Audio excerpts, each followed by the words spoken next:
On a beaucoup de concerts qui ont encore été reportés, encore de l'époque Covid. On craint quand même un retour d'un certain Covid au mois d'octobre.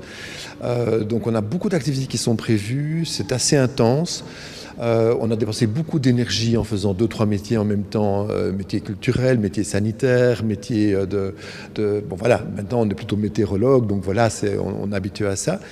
Mais sinon, l'état d'esprit est très positif.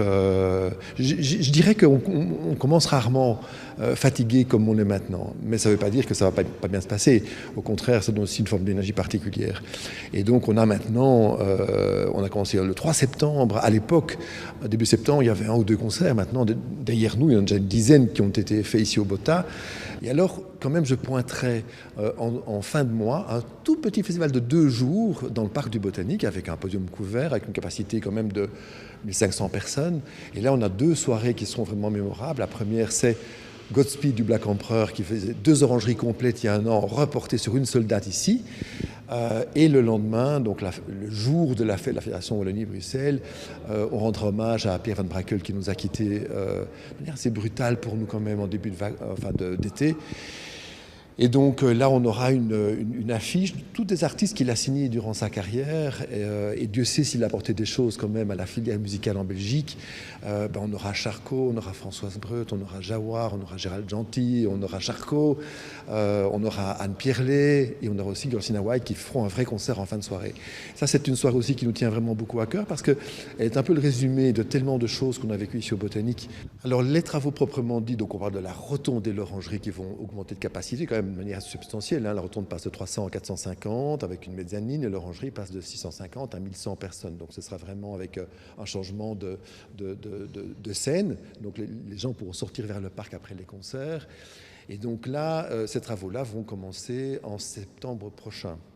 Donc jusque-là, cette saison-ci, en tout cas jusque le mois de juin, on travaille sur le dispositif habituel de salle du Botanique, mais à partir de septembre, on commence par la rotonde et puis en janvier, l'orangerie.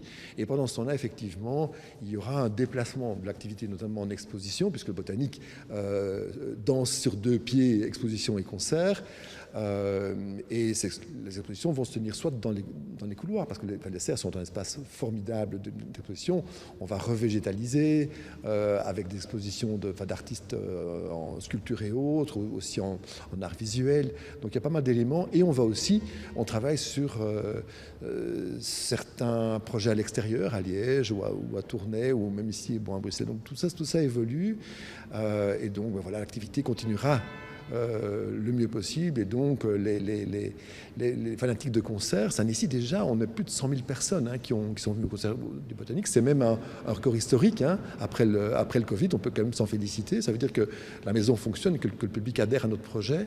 Dernière chose, c'est sur plutôt les tendances, on va dire, musicales. Est-ce qu'il y en a sur ces premiers mois qui se dégagent avec des artistes qui viennent d'un peu partout dans le monde ou des artistes ici locaux? Est-ce que vous, en tant que programmateur, il y a comme ça des tendances musicales qui peuvent se dégager parce que la création est telle pour l'instant? Alors, il y a des tendances musicales qui se dégagent. Je dirais qu'en out-in, c'est-à-dire ce qui nous est proposé, on se rend compte quand même que l'art urbain, je veux dire, les sonorités urbaines sont en train quand même de truster pas mal de segments de style, notamment la pop, voire la chanson et autres. Donc ça, c'est assez clair. Par ailleurs, il y a aussi des accents qui sont mis, notamment au niveau du Botanique, déjà depuis quelques mois, voire quelques années, et qu'on va augmenter, qu'on va intensifier, c'est le travail sur effectivement les parités de genre. Parce que là, c'est une vraie tendance, non pas qu'on va subir, mais qu'on va nous-mêmes induire dans nos activités.